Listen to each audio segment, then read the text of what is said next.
IPMNation.com. I was broke, unemployed, I was starting to slouch. I was sleeping in the basement on my mama's new couch. That's when I heard it all, a chance to skirt it all. A money like my last girl, completely virtual. Got the top graphic cards, got a power supply, a microprocessor, a motherboard, a tower and drive. I put the RAM in the RAM slot, drive in the larger bay. Topped it off, 2 fans, like a Chargers game. Price spiked to 30, I missed out, I fear. Crudely assemble a rig like a BP engineer. My friends and family smile and smirking or make fun of me, but I'ma make them eat their words because I'm gonna be a Bitcoin billionaire. Spending money like I don't care. Mining coin in my underwear. I'm gonna be a Bitcoin billionaire. Selecting software and reading the notes. I'm picking out my favorite miners like a Penn State coach. Pick me a digital wallet for holding all my amounts. Read up on all the ways to open lots of accounts. I feel like Tom Brady. I got a fear of inflation, but this is crypto, baby. Central bank decentralization.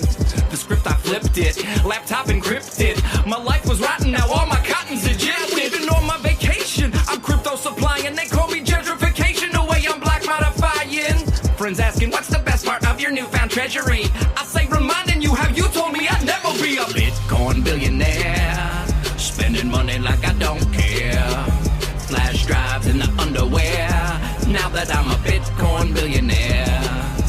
The cash was never ending, yo, I'm scaling fun and rowdy. I was spending like a 7 on a scale from 1 to Saudi. Call it mad banking. All night and all weekend, my rig is out franking. Grabs what it can while you sleeping. Just try outspending me, and you'll see I'm on a mission. Drop more Satoshis than a clumsy Japanese obstetrician. But I ain't open to splits, don't care if it's best or not. Opposing forks like a Chinese restaurant. I went from geek to chic, from basic to ASIC. I went from basement squatting to yachting, from basin to basin. Went from no friends in depression to peer-to-peer legend. More contrasting language to establish the impression I'm a Bitcoin billionaire. Spending money like I don't care. Then one day there was a solar flare.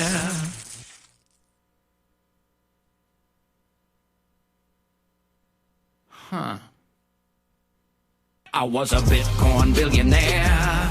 Spending money like I don't care. Now I just pawn my underwear. Used to be a Bitcoin billionaire. Any change that you can spare? I'd settle for a Dogecoin. I'm so desperate.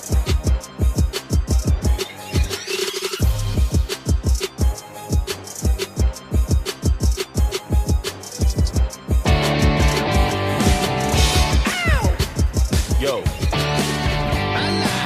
Congress, you've got to let us know. Should he stay or should he go? If you say his time is come, it sets a needed rule of thumb. It's up to you, the yes or no. Should he stay or should he go?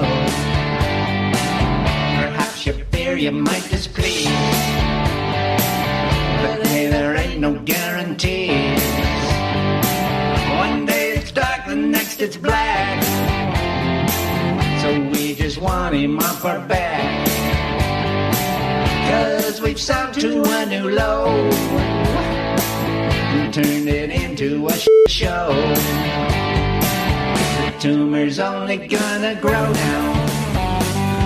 So will he stay or will he go now?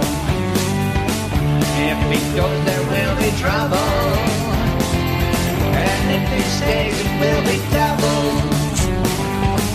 So come on and let us know. This indecision's bugging me. Which way is it gonna be? It all depends on your decree. You took an oath for your degree.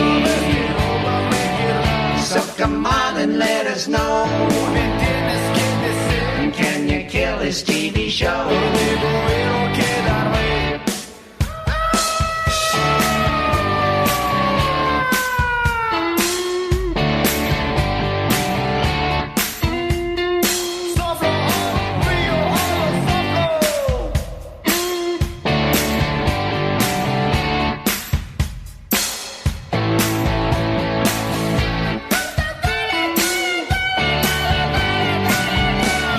it stay or should it go now?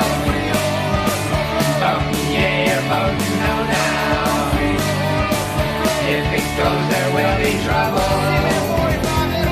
And if it stays, it will be double. Which direction will we go? Will it be giddy up or woe? Should he stay or should he go now? Don't you know he's in a bubble? If it pops, there will be trouble. That is how we want to know. Will he stay or will he go? I stand up here giving speeches for an hour and a half, many times without notes.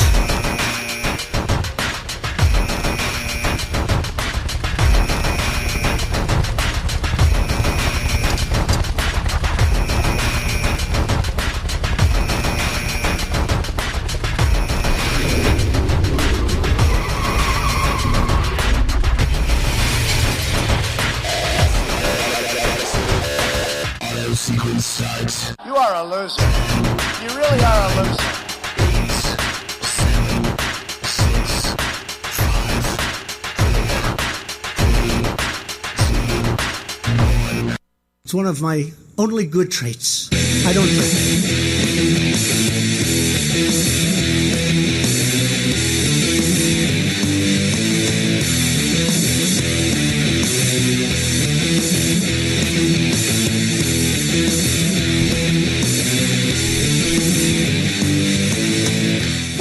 Everybody, welcome. It's that time again.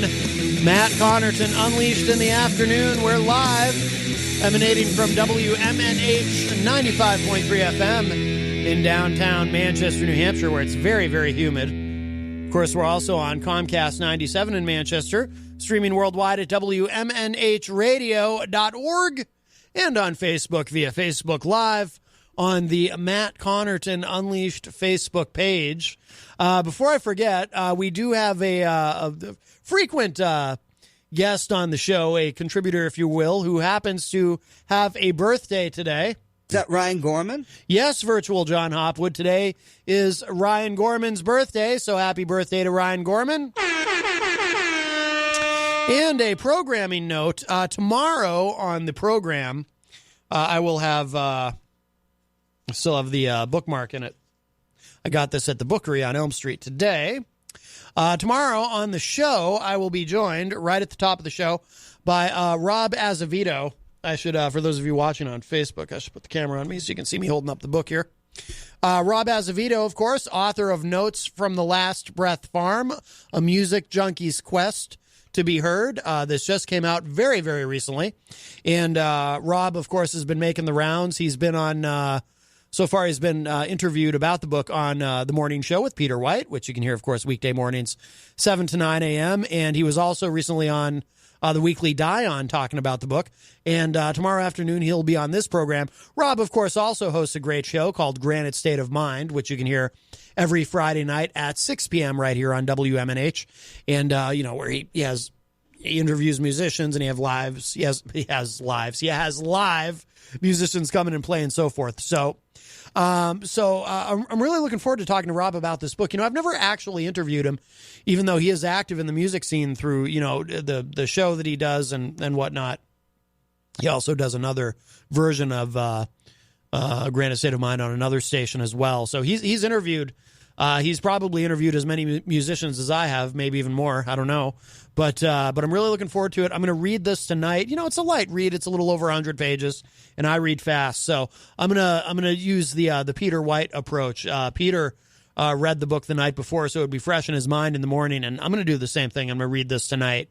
Once I start reading something, I tend to like to finish it. Unless it's an enormous book like War and Peace or something, or It by Stephen King, which I actually never read. I read a lot of Stephen King when I was a kid. I never read It. It was just too big. It was too daunting for me. I was intimidated by it. I've never seen the movie either, but anyway, I digress. So really looking forward to that. So Rob Azevedo will be here on the show tomorrow, and I have to get his autograph, too, on the book because Jenny wants an autographed copy of the book. So And she's looking forward to reading that as well. Let's see. Today is, of course, Wednesday, June 5th, 2019. The number to call is 603-250-6007. Anytime in the next hour and 45 minutes or so. 603-250-6007. I do see Jenny in the Facebook live chat, as well as Fred Bonig from the Daily Ripple. Also, Wayne Noel joins us in there. Hello, Wayne. I see Rocky Huber in there. Rocky messaged me on Facebook earlier. I don't think Rocky will mind if I share this, talking about, yesterday I was talking about the tariffs, Trump's tariffs that he wants to put on Mexico. And, I got pretty animated about it. It was a fairly serious show yesterday. And Rocky messaged me today and said he wanted to say this yesterday in the Facebook live chat, but because it was kind of a serious show, he decided to hold back on it. But he wanted to point out that, because we talk about border walls, in China, they have the Great Wall of China, and they don't have any Mexicans getting through there. But, and I wish, Rocky, I would have read that if you had put that in the Facebook live chat yesterday. I don't mind a spontaneous levity during a serious discussion. Also, hello to Tony Petrello in the Facebook live chat. So, of course, that is one of the ways that you can communicate with us during the live program. Like I said, you can also call us at 603-250-6007.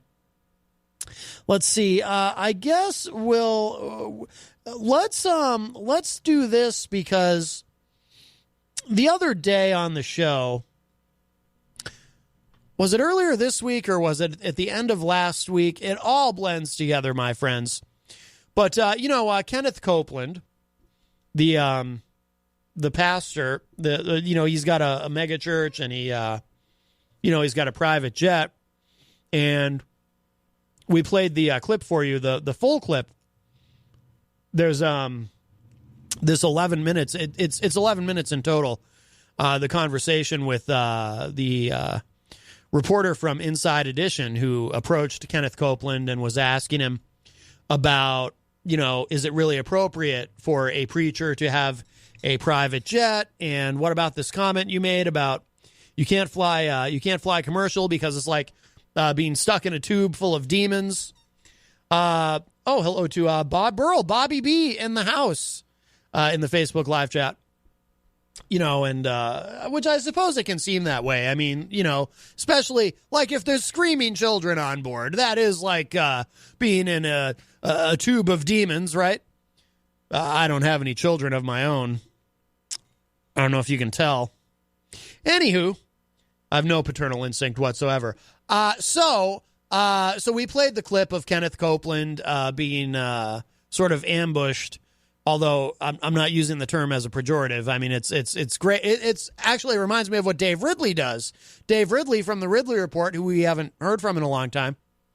He does that. He calls them ambush interviews or ambush journalism, where he approaches politicians and other public officials when they don't expect to be, and asks them questions that they might be uncomfortable with. But I think that's a good thing to do that. And so does he, obviously. So this reporter from Inside Edition, I didn't know Inside Edition was even still on, but apparently it is. It still exists. So this reporter had approached Kenneth Copeland and put him on the spot about his private jet that he apparently bought from Tyler Perry. And I hope that when Tyler Perry showed up to sell him the jet, that he showed up in full Medea garb, and I don't know if Tyler Perry still plays that character. Have you ever seen any of the Medea movies, by the way? They are really, really bad. I mean, no offense to anyone listening who enjoys those, but you have awful taste in comedy if you do enjoy those. They're not funny.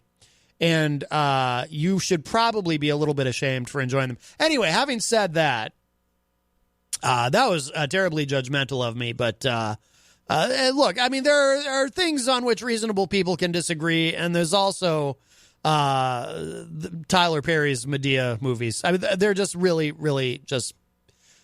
never mind. I had to sit through one once for reasons which I'm not going to get into now.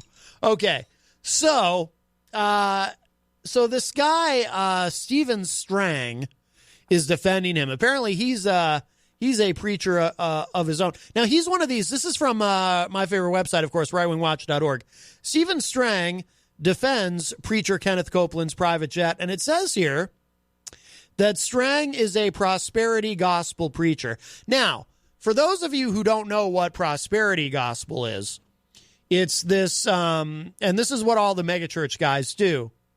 Because if you've ever sat and wondered, okay, how does this square? These guys are rich. They're surrounded by opulence and all this wealth, with their very expensive cars, and they live in these mansions, and they have these Olympic-sized swimming pools and all this.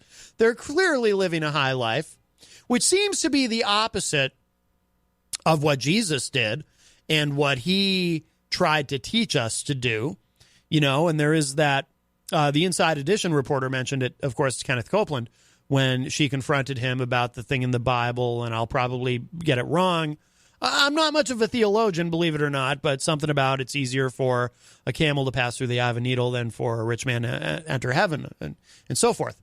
And what these prosperity gospels guys teach is that, no, never mind about that. God actually wants you to be wealthy. God actually wants you to be a greedy, a gluttonous, selfish prick.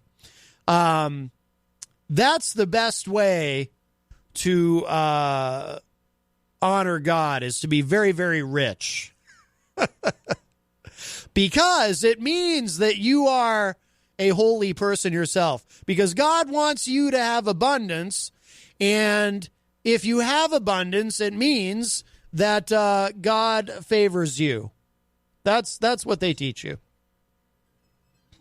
Jenny says it wasn't me. Right, no, it was not Jenny who... Jenny had nothing to do with me having to sit through one of the Medea movies. That happened a long time ago. And it was... look, I'm still traumatized from it. I don't know if I got through the whole thing, now that I'm thinking about it. I may have vomited into a bucket at some point during the film. I mean, they're that bad. You can't argue with success. I realize Tyler Perry, very, very wealthy and successful from those movies, but they're seriously awful.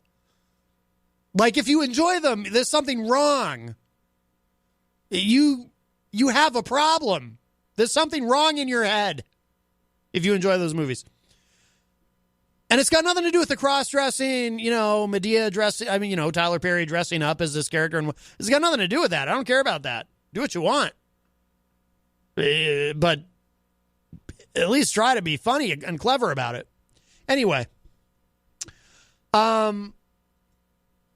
So the prosperity gospel guys say, if you have abundance, God wants you to have abundance. And if you have abundance, it means that God loves you a little bit more than those poor people.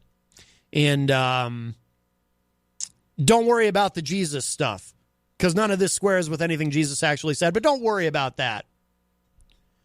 Which actually is a pretty broad concept in modern Christianity anyway, right? Don't worry about anything Jesus said. That's all, So just interpret it whatever way is convenient for you politically. That's the real message of the Gospels.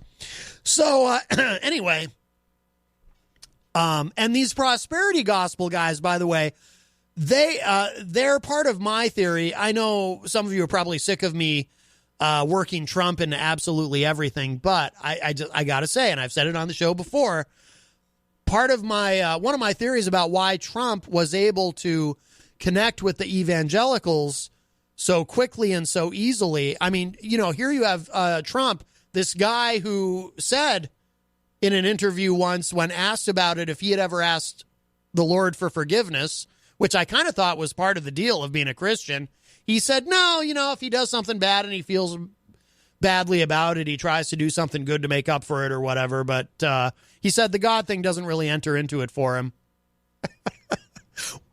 He literally said that. And apparently Christians everywhere went, okay, good enough. He's never asked God for forgiveness. He's never said that he accepts Christ as his Lord and Savior, but But we just believe he's a great Christian. Look, he's rich. He has all this abundance. So God must favor him. So he must be a very godly man. So what if he, raw dogged a porn star while his wife was home with their newborn baby? So what? He's clearly a man of God. I mean, he talks about it, right? So we're going to believe everything he says. No, but part of why I think Trump is so it's so easy for him to fool the evangelicals is because, and if you ever listen to him talk, he sounds like he's mocking. He actually sounds like he's mocking them. Like I've often talked about this one campaign event where he's talking to these evangelicals and, somebody in the crowd has a copy of Art of the Deal. And Trump sees that. He goes, Art of the Deal, that's my second favorite book. But you all know what my first favorite book is, right? The Bible. Yes, the Bible. And he's so smarmy about it, the way that he says it. Like, if insincerity were a fluid, it would be just dripping out of his pores as he talks, right? And I know in his mind he's going, listen to these people. They just believe anything I tell them. The Bible's his favorite book. Sure, buddy. But they just eat it up and they're cheering and they're like, yay, Trump loves the Bible. Yay.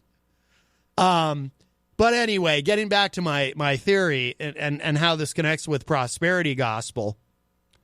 And by the way, most Christians I know personally reject this whole prosperity gospel nonsense, but or at least they think that they do. Because part of my theory why it's so easy for Trump to fool evangelicals is because evangelicals are very used to and accustomed to turning on their televisions on Sunday mornings and seeing a con man in a $10,000 suit saying, send me money, support me, do what I tell you to do, and I'll get you into heaven. So subconsciously, they're used to that. They're attuned to that. So they see a guy like Trump and they go, oh, yeah, he's clearly a man of God, even though by any measure, no, he is not. But you're just going to believe it and eat it up because he's a rich guy in an expensive suit saying, support me. And he told you the Bible's his favorite book. So there you go. Anyway. Oh, hello to Ed Murphy, who joins us in the Facebook live chat. But so here's this guy, Stephen Strang. He's a prosperity gospel preacher and Trump evangelical advisor. I'm sorry. He's a actually, Kenneth Copeland is a Trump evangelical advisor. I'm sorry. Yeah, Copeland is.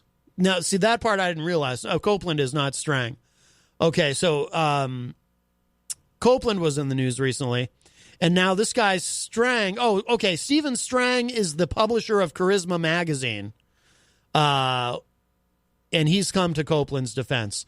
And he has a podcast where he did so. So what I'm going to do, and I didn't pre-listen to this because I like to just listen to this for the first time with you guys. Here it is. This is Stephen Strang defending Kenneth Copeland's private jet. Let's give this a listen. I'm sure this is great. There's a number of large ministries that have airplanes. And why is this so controversial? This reporter took a comment that Kenneth Copeland apparently made. I have not verified this with him. I'm just going by what's on Inside Edition, that he didn't like to be in a tube with a bunch of demons. Well, Brother Copeland has a sense of humor. And in certain settings, he would describe what goes on in airplanes. It is like a tube. It's very crowded. And, he'd be speaking a little bit in hyperbole. But there are people in those airplanes who are not spiritual.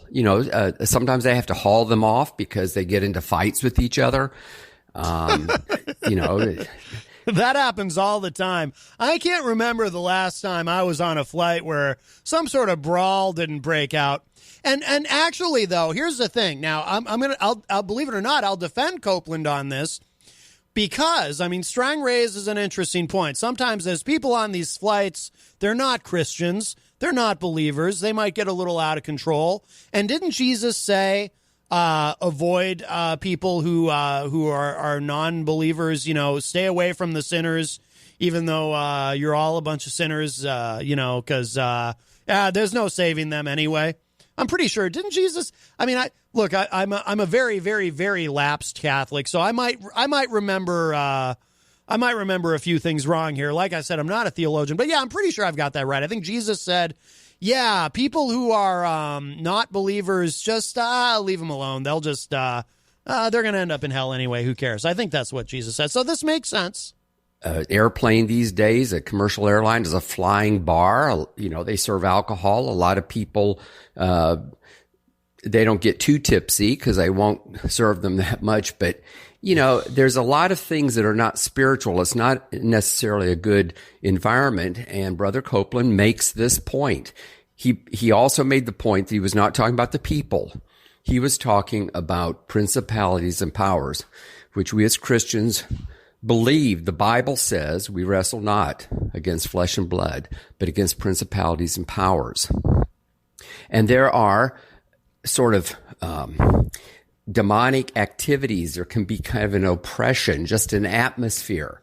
And someone like Kenneth Copeland, who's flying to crusades, and in fact, he told about how he had to fly recently from Africa over to Peru to be involved in two different meetings. And he couldn't do that, of course, unless he didn't have his own airplane. Going back to the reporter, she kept saying, well, she was talking about the people in the airplane. Apparently, she just was really focusing on the fact that he didn't want to fly commercial because of the kind of people that are on airplanes. Well, you know what? You could make the same argument about a bus. Well, that's the thing. He doesn't know it. Maybe he's not that bright. I don't know. But now he's countering his own point. Right? Because, yeah, you could say so he's making the argument that, well, yeah, it makes sense that Copeland wouldn't want to get on the tube of demons, also known as an airplane, because he doesn't want to be surrounded by all that sin. But just walking around and existing in the world, you're surrounded by it in theory, right? If that's your point of view. So what's the problem? I mean, look, I haven't flown in a while, I'll be honest with you, but I used to fly more regularly, and I don't recall seeing a lot of, I might have a different standard for sin, but I just don't recall seeing a lot of,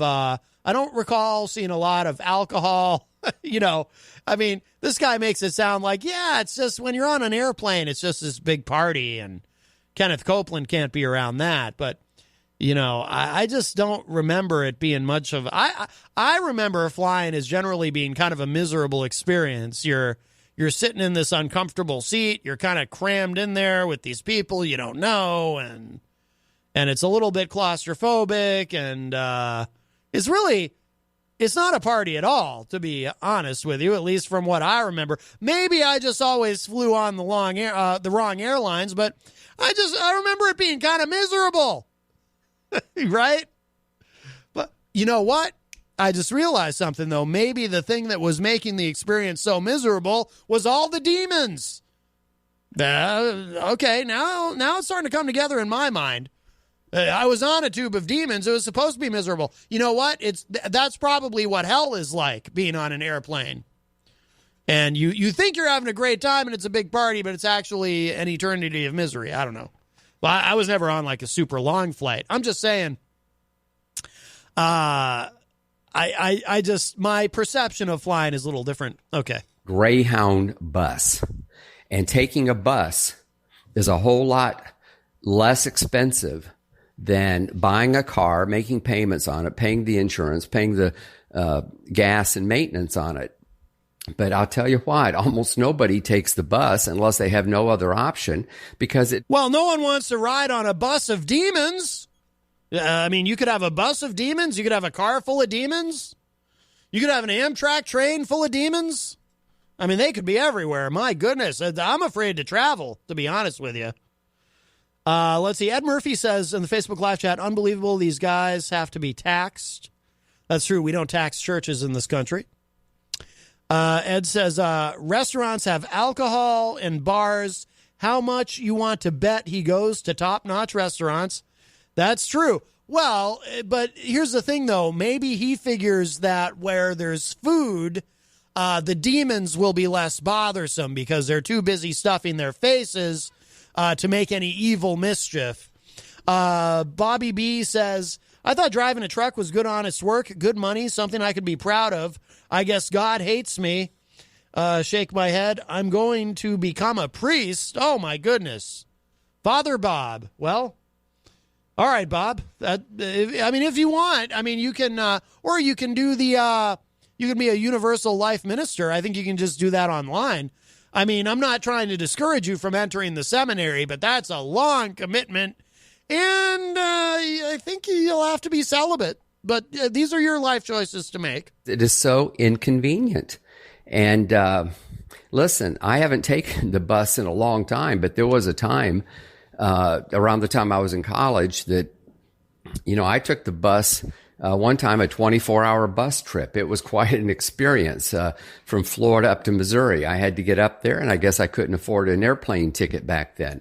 But part of it is that if we have the means for a car, it gets us where we need to go when we need to go. If you have the means for an airplane, whether you're a politician or a businessman or the head of a large ministry with hundreds of employees, with ministry locations all over the world, you do that, especially when you have to fly with a whole bunch of people and a whole bunch of equipment.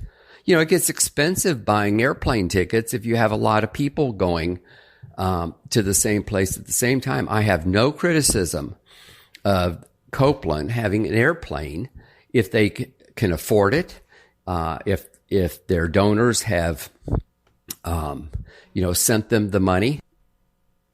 Right. All right. Well, that's the end of the clip. At the end of the day, I really, it's something to have fun with, but do I personally have a problem with it per se? No. The people who are dumb enough to send him money and are okay with him then using that money to buy that airplane to travel around the world in this lavish lifestyle that he has, whatever. It's a business. Prosperity gospel is a business. And, but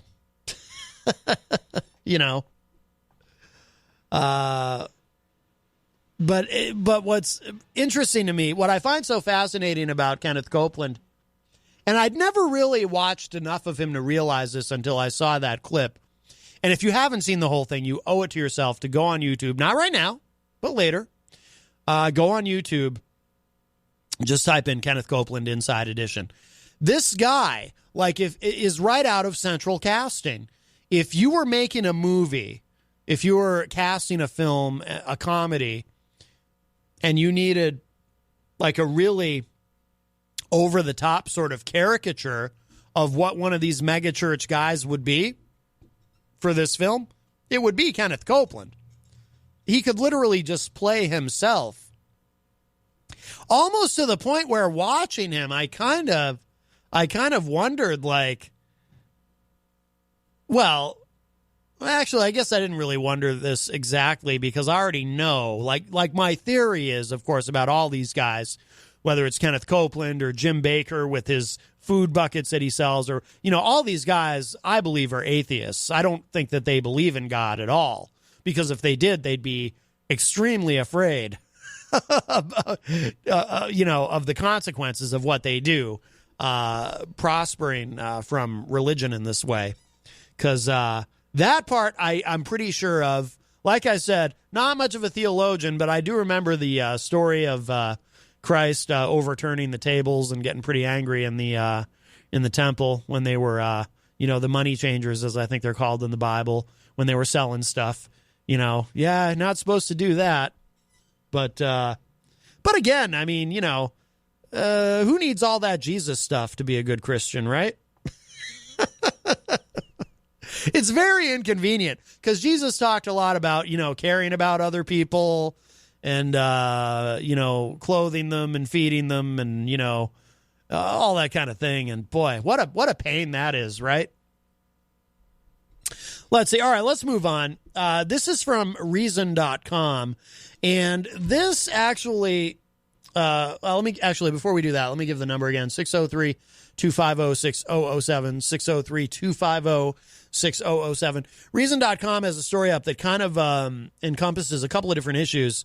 Your First Amendment rights, and, of course, this also involves, in some way, the war on drugs, or as I like to refer to it, the government's war on the American people.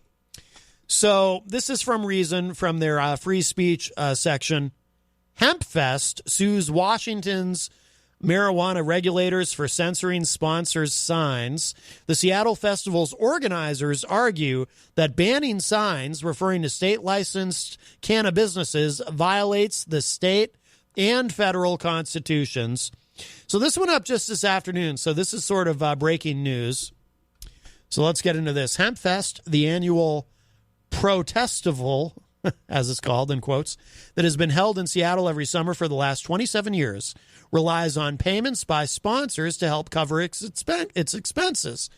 Now that cannabis is legal in Washington, state-licensed cannabis businesses, which have an interest in supporting the legal reforms promoted at HempFest, should be a reliable source of revenue. But under a new interpretation of state limits on cannabis advertising, the Washington State Liquor and Cannabis Board says such companies may not display any sign that refers to them at HempFest, even in connection with purely informational activities aimed at promoting debate about cannabis policies. In a lawsuit filed yesterday in Thurston County Superior Court, HempFest and two cannabis retailers argue that the new rule violates their rights to freedom of speech, freedom of assembly, and freedom to petition for redress of grievances under both the First Amendment and the state constitution. This is odd to me. There's more to this, and we'll get into it, but this is very strange. I mean, the government wants to control what, or have a say in what signs they think are appropriate to be displayed at an event called HempFest. This is bizarre. Like, what are they trying to accomplish? And by they, I mean the government. What are they trying to do with this? I mean, this is just strange. Are they doing this just to menace these people, the promoters that are putting on this festival, or what? It doesn't even make any sense to me. What is the motive? All right, so it says here, the new WSLCB policy is, quote, so overreaching and restrictive as to be unconstitutional, unquote, says HempFest director Vivian McPeak. Quote, it is imperative that Washingtonians have access to accurate and up-to-date information regarding the cannabis products they purchase and consume, and that those citizens and others are able to identify the source of that information. Businesses engaged in the cannabis industry in Washington state should also have the legal right to publicly show their support for political issues and causes of their choosing. The WSLCB's interpretation of our state's ad restrictions prevent businesses from doing so, unquote. I mean, to me, and there's more here, but to me that would be like, I can relate it to this with my background in the music industry, and I've done some concert promotion in my time and so forth. It would be like if you have one of these big festivals or one of these big tours, like Ozfest or something, right? You have one of these big tours and the government tries to tell the promoters of the tour or the festival, well, these sponsors that you have on your tour for any of the tour stops in our states, your sponsors can't have any signage up at that particular tour stop in the arena. Or they can have signage up, but they can't have, I don't know, any information about their companies or whatever it is. I mean, This is really bizarre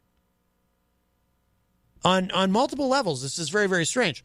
So it says here, the First Amendment argument is complicated by the fact that cannabis is still prohibited by federal law. So what? I mean, that to me is irrelevant. But McPeak is right that sweeping censorship like WSLCB's sign ban would ordinarily be unconstitutional under Supreme Court precedents dealing with political and commercial speech. And Article 1 of Washington's Constitution, like the First Amendment, guarantees freedom of speech as well as, quote, the right of petition and of the people peaceably to assemble for the common good, unquote. The WSLCB's policy is based on a broad reading of cannabis, quote, advertising, which state law prohibits within 1,000 feet of a public park. Oh, that's how they're doing it. One of the many state rules aimed at limiting exposure of anyone younger than 21, the minimum cannabis purchase age, to messages promoting cannabis consumption. Hempfest, which in recent years has attracted about 100,000 people annually, is held in Seattle's Myrtle Edwards Park and Centennial Park, authorized by all the requisite permits. Again, and now the absurdity of it. It's called Hempfest. You can try to restrict whatever you want in terms of advertising or promoting cannabis if you're the government there, but the event is called Hempfest. You can't stop the event. I'm sure there are people who tried. The event is going on. It is literally called Hempfest. And by the way, do you think that if this event goes on, but there's no advertising there or any pro-cannabis message at this event that is called Hempfest, do you honestly believe that that's going to prevent young people from being interested in cannabis? One of the many reasons why the war on drugs is such an enormous failure, one of the many reasons, is that it doesn't actually prevent people from doing something that they want to do just because it's illegal. I mean, I say it all the time. If drugs being illegal prevents people from doing them, why do we have drug problems in this country to begin with? You know, it doesn't, all you do is you force the entire industry underground. So you have a black market, an underground market, which has other negative consequences too.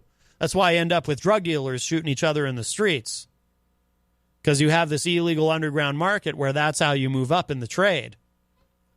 If you want a promotion, you don't, go through a performance review and maybe get some continuing education credits and, try to impress the boss. No, actually, in the drug trade, I think the way you get a promotion is you shoot whoever currently has the job you want, and then you try to step in. That's why in cities across the country, whenever there's like a major drug bust and everyone in town gets really excited, oh, look what the police did. They caught all these people at once. Then you see this big uptick in violence on the streets immediately after. Why? Because every time you take a drug dealer off the streets, you've created a job opportunity for whoever wants to replace that drug dealer. And again, how do they do it? There's usually some violence involved. Why? Because it's an underground market. It's a black market. Let's see. The WSLCB had previously agreed that the, quote, use of a business trade name on a booth or identified as part of a sponsorship level would not constitute a violation of cannabis advertising laws and rules, unquote.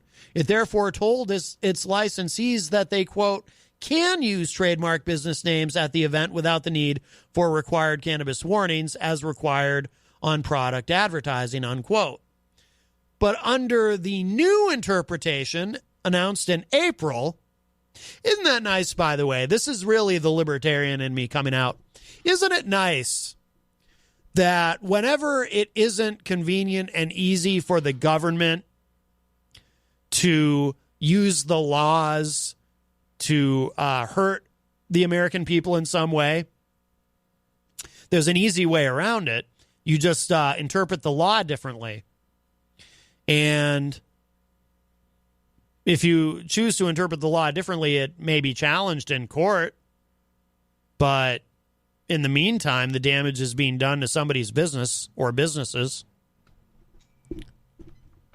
It's quite the racket there. Let's see. So it adds that, again, this is under the new interpretation. Quote, licensees may attend these events and have a non-commercial sign as long as the licensee and or the message does not reference or otherwise promote a cannabis licensed business or its products, unquote. So the new interpretation just boxes everyone out, in other words.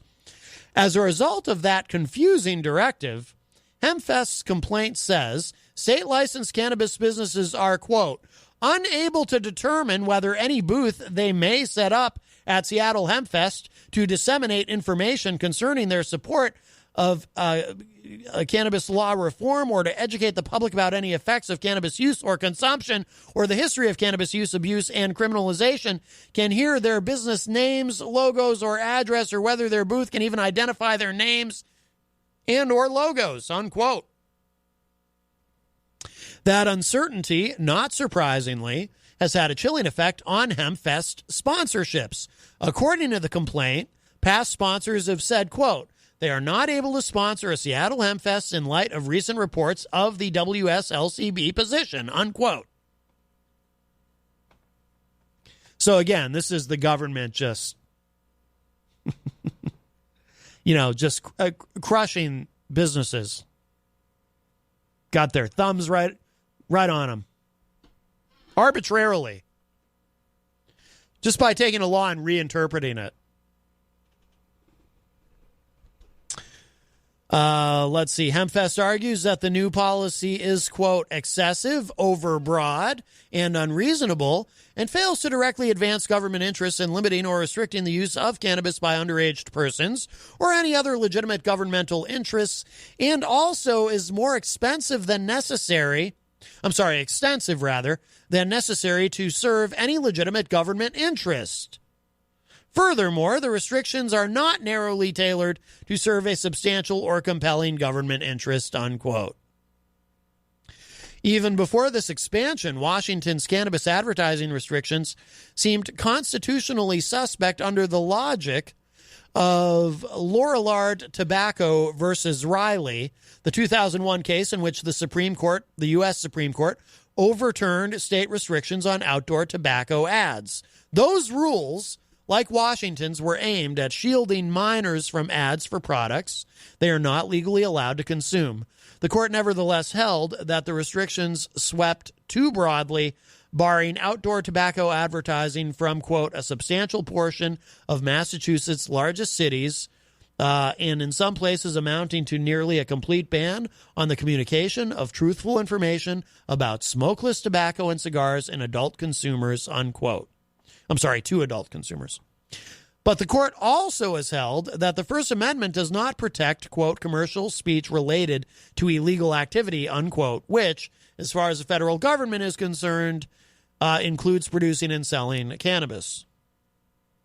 This is part of why something needs to be done about this federally to end the war on drugs. In this case, however, HempFest argues that the WSLCB is squelching non-commercial speech by discouraging cannabis businesses from participating in the festival. McPeak notes that, quote, to single out particular speakers and businesses and prevent them from speaking on matters of public debate has been condemned in numerous U.S. Supreme Court cases, unquote. And regardless of how federal courts would apply the First Amendment, HempFest is also pressing claims under the state constitution. Douglas Hyatt, one of the attorneys representing HempFest, says federal cannabis prohibition should not be an issue in state court. Quote, I don't think our attorney general will be able to argue the federal position, unquote, which implicates state officials in money laundering. Oh, that's interesting. Interesting angle.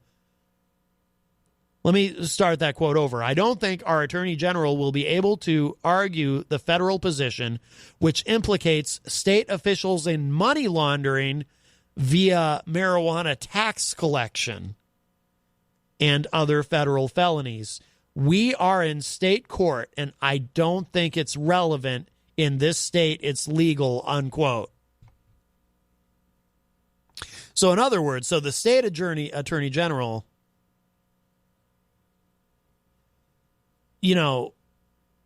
can't say in court, can't implicate state officials. It's money laundering. In other words, she's saying, look, the state, if you accept that this is still illegal federally, the state is doing money laundering by collecting taxes, state taxes, on the production and sale of a product that is still federally illegal. That's a very smart way for her to argue that. Let's see. Jesus, already almost 5. These shows are flying by lately. So that's what's going on in Seattle with HempFest. Let's find one more quick thing before we run up to the top of the hour. We were talking, you know what? We should talk about this. Maybe we want to save that.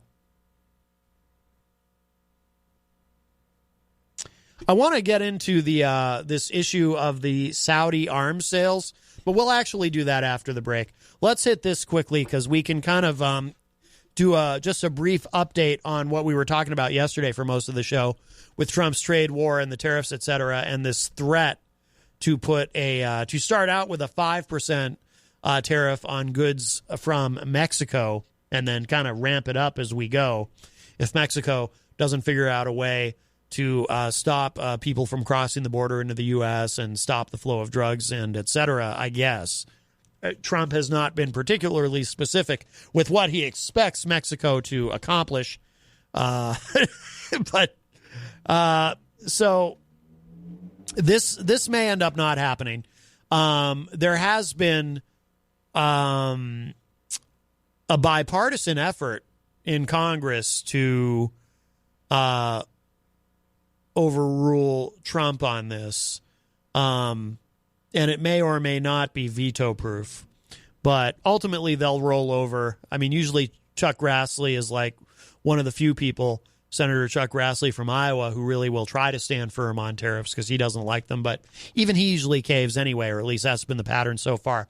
But here's what's happening now. So according to Reuters, hope grows for deal to ward off Trump's tariffs on Mexican imports. This just went up a little while ago, actually. So this is really the newest information on this. Hope grew today for a deal to avoid the U.S. imposing tariffs on Mexican goods in return for Mexico doing more to halt illegal immigration. But President Donald Trump said he was willing to go ahead with the import duties if he is not satisfied. Trump said he thinks Mexico wants to reach an agreement to stop a new trade war, one that analysts believe might tip its economy into a recession, Mexico's economy. While a White House trade advisor and senior Republican U.S. lawmakers predicted that Washington might not introduce the proposed tariffs. Trump said during a visit to Ireland, I didn't even realize he was in Ireland. Well, yeah, he's makes sense while he's over there. Quote, Mexico can stop it. They have to stop it. Otherwise, we just won't be able to do business. It's a very simple thing, and I think they will stop it. I think they want to do something. I think they want to make a deal, and they sent their top people to try and do it, unquote. Frustrated by the lack of progress on a signature issue from his 2016 campaign, Trump unexpectedly told Mexico last week to take a harder line on curbing illegal immigration or face 5% tariffs on all its exports to the U.S. starting on Monday, rising to as much as 25% later in the year. U.S. border officers apprehended more than 132,000 people crossing from Mexico in May, the administration said today, the highest monthly total in more than a decade, and reaching what officials said were crisis levels. Mexican President Andres Manuel Lopez Obrador, I don't know if I'm saying that. I think that's the first time I've ever said the Mexican president's name. Said he was optimistic that the talks in Washington today, hosted by Vice President Mike Pence, could lead to an agreement. And by the way, I mean, that would be great for Trump because he does risk, if they don't just, if the Republicans don't roll over for him, like they usually end up doing anyway, this would present an off-ramp out of this where he doesn't have to risk the potential embarrassment of, of not being able to go through with this if Congress votes to not allow it. And like I said, if they go that route, I mean, if they have enough votes to override a Trump veto, then they can legislatively prevent the tariffs from happening. Because like I was saying yesterday on the show, who thinks this is a good idea other than Trump himself? And I know a lot of you MAGA folks, I'm sure, think it's great because it's Trump's idea. And, he's this brilliant guy. He's a stable genius, But but I don't know who else. I don't know if there's an economist somewhere who's into it. It certainly doesn't seem like most Republicans or Democrats have any appetite for this at all. Let's see. So Lopez Obrador has received an official list of U.S. products that could be subject to retaliatory tariffs if the duties threatened by Trump take effect, officials said in Mexico City. The list is principally tailored toward products from agricultural and industrial states regarded as Trump's electoral base, according to one of the sources. Trump has faced resistance within his own Republican Party over the threatened tariffs, with many lawmakers concerned about the potential impact on cross-border trade and on U.S. businesses and consumers. Because remember, like we were talking about yesterday, we're the ones who end up paying it. A tariff is a tax, and we're the ones who pay for it. Trump likes to spin it as, no, if you put a tariff on Mexico, the Mexicans are paying for it. If you put tariffs on China, the Chinese are paying. No, we end up paying for them because the stuff we buy from those countries now costs us more. That's the most basic of economic principles there. John Thune, the number 2 Senate Republican, told reporters, quote, "We have conveyed our concerns to the administration. There are a good number of Republican senators who have expressed both publicly and privately to the White House their concerns about this," unquote. White House trade advisor Peter Navarro told CNN Trump's threatened tariffs might not be needed, quote, "precisely because we have the Mexicans' attention," unquote, on stemming illegal immigration. So they're looking for an off-ramp, which is good. That's good news. If the tariffs go ahead, the United States would be in a serious dispute with 2 of its 3 top trading partners. U.S. relations with China have worsened in the past month as Washington said Beijing have imposed initial tariffs on each other's imports. Mexican officials will offer a long list of things in today's talks to avoid the duties, said Chuck Grassley, Republican chairman of the U.S. Senate Finance Committee. Grassley said a possible deal could be announced on Thursday night. So by tomorrow night, we'll know. Hopefully. Grassley represents the farming state of Iowa, which exports pork and other agriculture products to Mexico and might be hit by Mexican retaliation in a prolonged trade dispute. Some Republicans have told the White House not to count on the same level of support within the party that Trump received earlier this year when the president declared a national emergency to divert funds to build barriers at the border. Democrats opposed that move. The proposed tariffs have also been criticized by the U.S. Chamber of Commerce. What do they know, right? And industry groups due to concerns about increased costs for U.S. businesses and consumers of imported Mexican goods, from cars and auto parts to beer and fruit. Yes, again, we end up paying for that. The number of people... All right, I'm going to... we'll finish the article. We're running past the top of the hour, but we got another hour.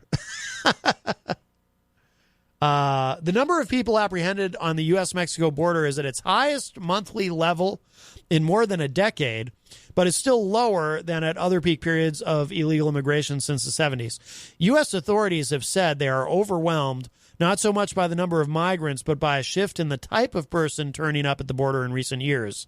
Increasing numbers of Central American families and unaccompanied minors seeking asylum after fleeing criminal violence in their home countries have been turning themselves in to U.S. border agents who have long been geared up to catch mainly single adult Mexicans trying to cross clandestinely. That's a hard word for me to say. Clandestinely. Quote, our nation is experiencing an unprecedented border security and humanitarian crisis at the southwest border, both at and between our ports of entry, unquote, said Randy Howe, the executive director of operations for Office of Field Operations at U.S. Customs and Border Protection. Howe said that on Tuesday alone, CBP apprehended more than 4,100 people and had 19,293 people in custody. Wow. That's 19,293 people in custody. That's incredible. We are bursting at the seams. It is unsustainable, he said. Mexican Foreign Secretary Marcelo Ebrard is expected to try to show the White House at today's talks that authorities are taking steps to stem the flow of migrants, with Mexico detaining double the number each day than it was a year ago.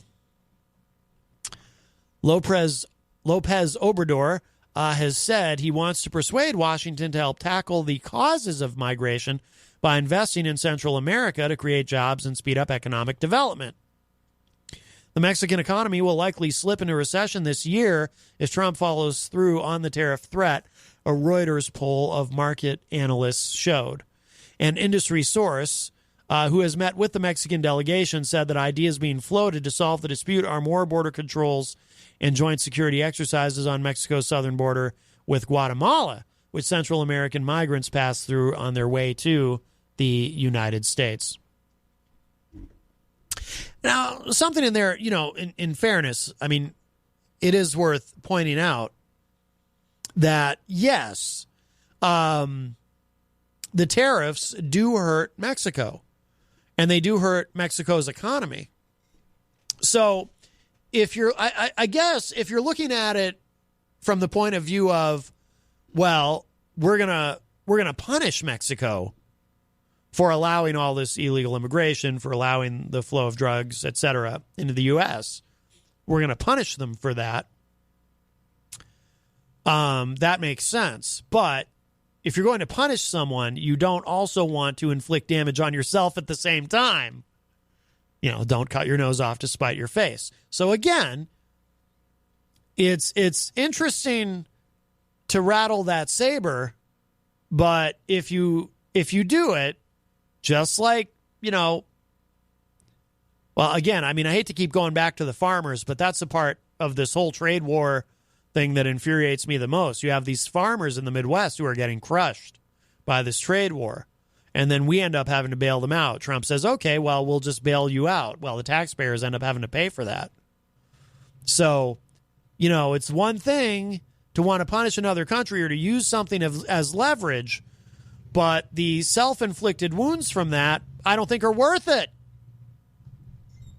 So we are past the top of the hour, so we will take a break. And, I'll play this. This is something fun. You are listening to Matt Connarton Unleashed. We are live on WMNH 95.3. We got another hour to go, so stay with us. The following is a very special episode of Firefly Funhouse.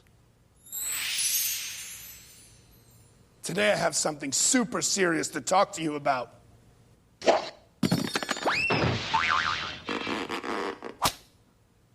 Exercise! We're really glad that you're our friend, and this is a friendship that'll never, ever end. When it comes to mind, body, and spirit, to be at your best, you gotta look good and feel good.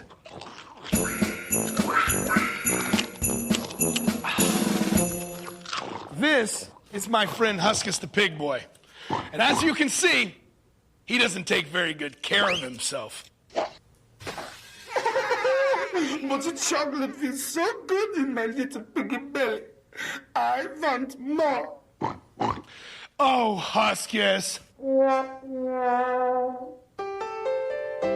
You know, nobody's going to tell you this, buddy. But one day, all this excessiveness and gluttony is going to come back to bite you in the tail. But one day, you could be great. One day, people are going to tell you that you're a genius. They're going to say you have the whole world in your hands. Really? Really?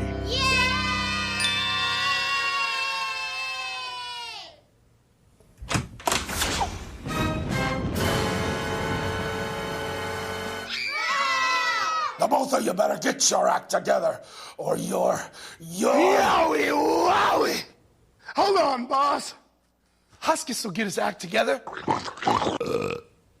Trust me. And I know the perfect way to start. Hit it. You got it, Tim. Now shake those hips. And let your backbone slip. Pull up your pants and do the muscle man dance. Just follow my voice. You don't really have a choice. And pull up your pants and do the muscle man dance. Now wiggle your behind. Erase your mind. Pull up your pants and do the muscle man dance.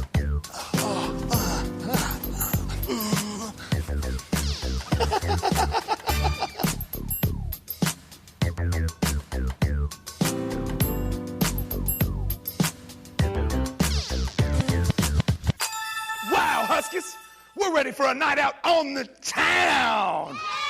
Thank you, Ray. I feel better already. See what happens when you trust me? And remember, my fireflies, I will always light the way. And all you have to do is let me in. Bye! See ya! See ya! We're really glad that you're our friend, and this is a friendship that'll never ever end. The houses caught fire in the fields, and the light was astounding, I guess. I spent many years in the darkness. Oh, I'm tired of trying. I did my best. We all need someone to love and to hold. We all need shelter to keep us from the cold. We all need laughter when life gets hard. We all need someone to love us for who we are right now.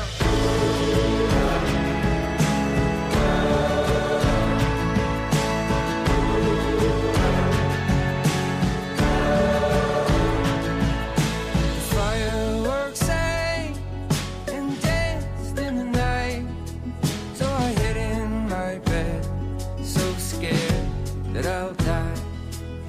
I want the whole world at my funeral. Watch as the rainbows explode in the sky. We all need someone to love and to hold. We all need shelter to keep us from the cold. We all need laughter when life gets hard.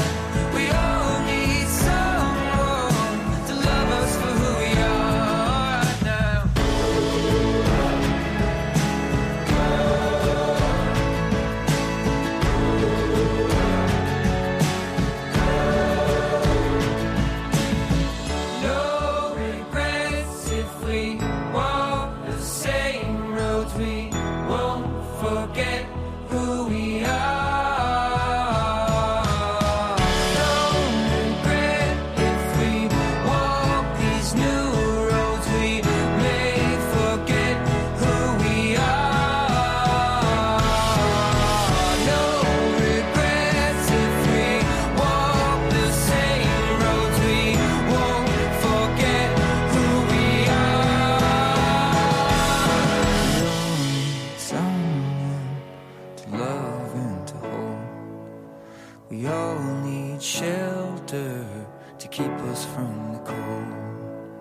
We all need laughter when life gets hard.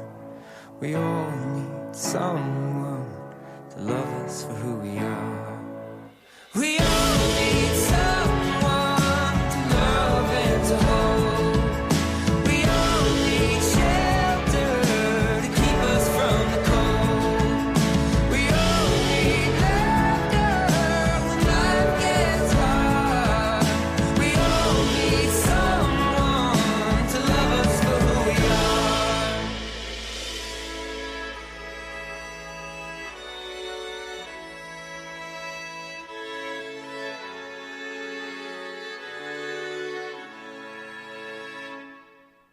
If you're a new listener, just type in Pentagon tested gay bomb on Iraq. They didn't consider using it. They've used it on our troops. In Vietnam, they'd spray PCP on the troops, Jacob's Ladder. You think PCP, some horse tranquilizer or something? They got stuff that'll whack your brain permanently. Gay bomb. Gay bomb. Brain chips in the troops. They give the troops brain chips in the troops. They give the troops brain chips in the troops. They give the troops special vaccines that are really nanotech that already re-engineer their brains. Gay bomb. Now there it is, the gay bomb. Look it up for yourself. I mean, this is what they're... What do you think tap water is? It's a gay bomb, baby. Gay bomb. And I'm not saying people didn't naturally have homosexual feelings. I'm not even getting into it, quite frankly. I mean, give me a break. You think I am like, shots fired, son of your passion because I don't like gay people? I don't like them putting chemicals in the water that turn the friggin' frogs gay. Turn the friggin' frogs gay. Turn the friggin' frogs gay. Do you understand that?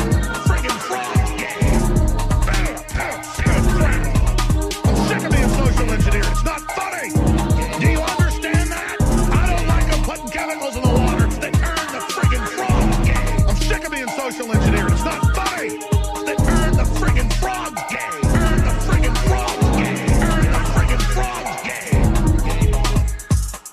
Look it up for yourself. I mean, this is what they're... What do you think tap water is? It's a gay bomb, baby.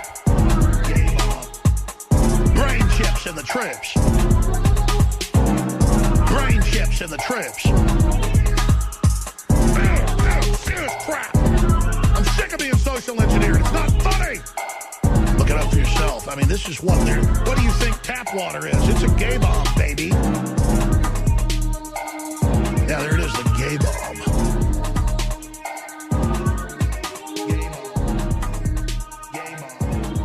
Jeez, how much dope have you smoked? I mean, you know, party Look it up for yourself. hard, It's right? a gay bomb, baby. Good.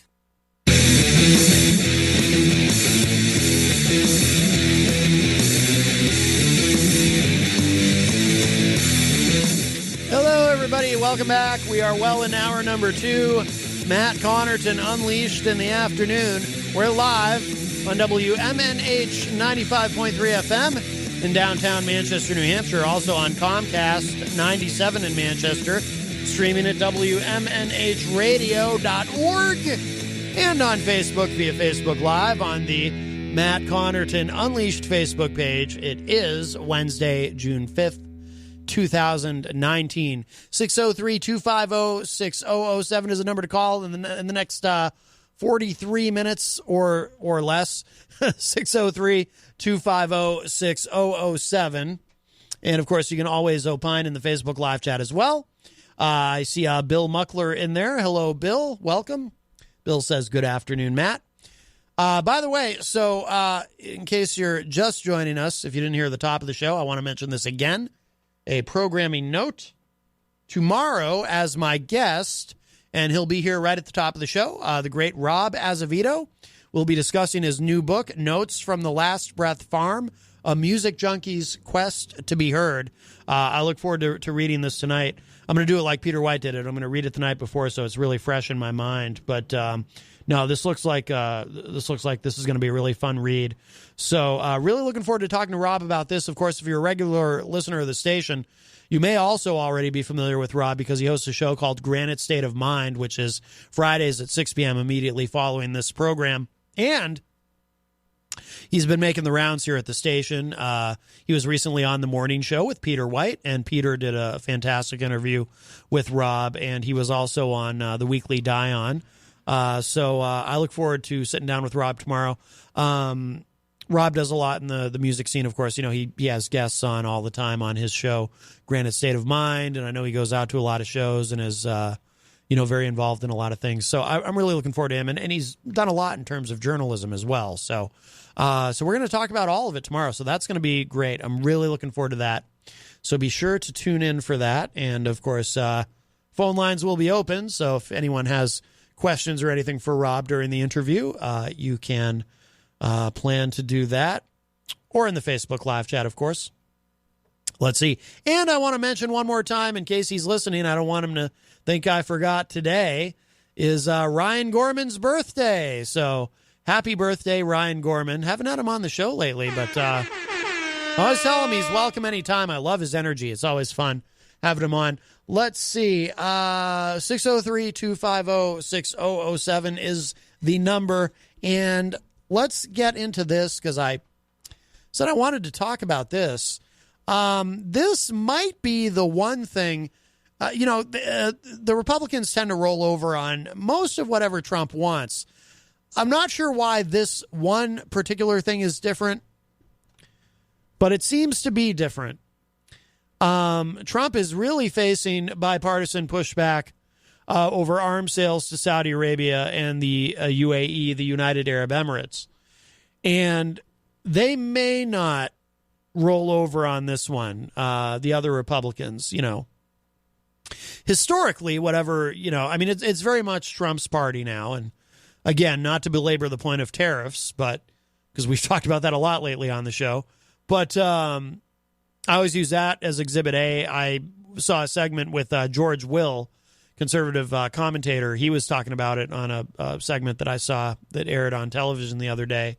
That was one of the examples he used as well, about how, the Republican Party was, for generations, the party of free trade and didn't like tariffs, free traders, free market capitalism, etc.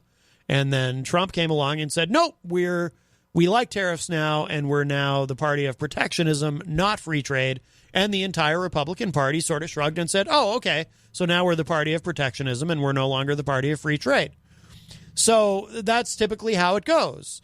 Whatever daddy says, that's the new paradigm. But this feels different. So let's get into this. Now, this is the latest from NBC News. So Trump's fellow Republicans say Congress's role as a check on presidential power is at stake. Senators from both sides of the aisle today said they plan to block U.S. arms sales to Saudi Arabia and other Arab states in a bipartisan rebuke of Trump, saying that he had to act to safeguard Congress's right to review weapons deals, saying they had to act, rather. The announcement from the bipartisan group of senators was the first response from Congress after the Trump administration bypassed lawmakers on May 24 to push through more than $8 billion worth of arms sales to Saudi Arabia, the UAE, and Jordan. Congress, by law, reviews all arms sales, but Secretary of State Mike Pompeo declared a national security emergency to push through the package without congressional approval, citing what he called an urgent threat posed by Iran. Now, in case you haven't put your boots on, you should. My BS meter just redlines reading that. There is no threat from Iran. Iran is not going to attack the United States. And we've talked about this a lot on the show, too. There is no threat here. I mean, at one point, and Trump has actually really backed off on his rhetoric recently. For a while it sounded, he was doing a lot of saber rattling in terms of Iran. Almost, not at the level that he was saber rattling with North Korea initially, when he was going around saying things like, we might have to destroy North Korea. I don't know. Now he and Kim Jong-un are having quite the bromance, even though they can't get anything agreed to. And allegedly, Kim Jong-un has actually been executing some of the people involved in those negotiations for not being able to get something done with the United States. You know, I thought Amazon treated their employees rough. Wow. How'd you like to work for Kim Jong-un? Anyway. But there is no threat from Iran. So that's BS. Iran is never going to attack the United States. If anything happens, like I said, I was very worried for a while there about a potential Gulf of Tonkin type scenario where the United States was going to push Iran into launching some sort of an attack. And then we say, oh, there you go. Now we're at war. And I get very worried about that because I see that as a potential flashpoint for World War III, because then if the Chinese come in and the Russians come in, and the Russians will come in. I don't know if the Chinese will. The Russians will in that scenario. You better believe it. That's a big problem. Okay? So let's stipulate that. So that's just total BS what Pompeo said. Very, very, very weak tea, as I believe the British say.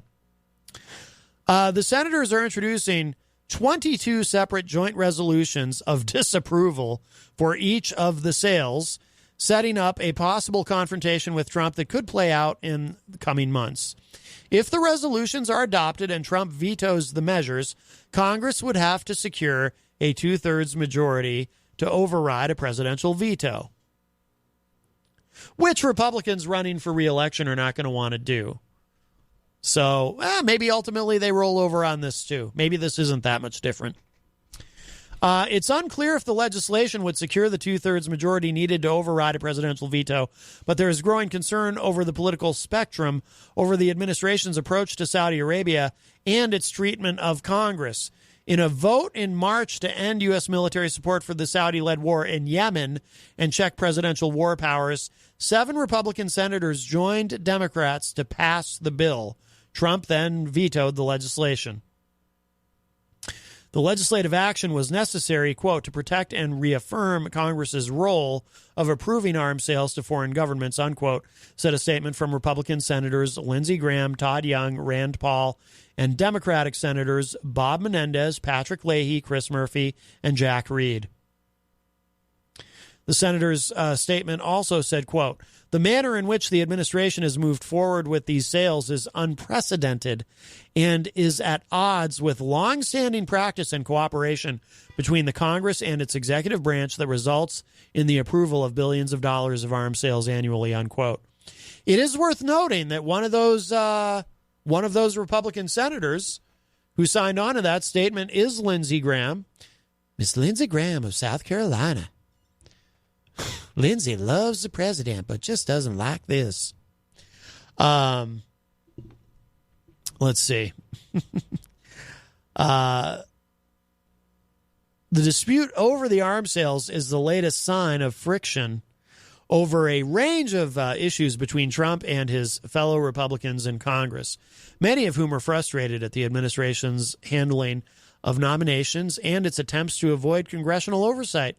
Republican lawmakers warned the White House this week not to go ahead with the threatened tariffs against Mexico. The new arms sales faced opposition in Congress partly because of the administration's decision to bypass lawmakers, but also because of growing outrage over the Saudi-led coalition's war in Yemen, and which is a humanitarian nightmare. We should all be outraged over our government's involvement in that.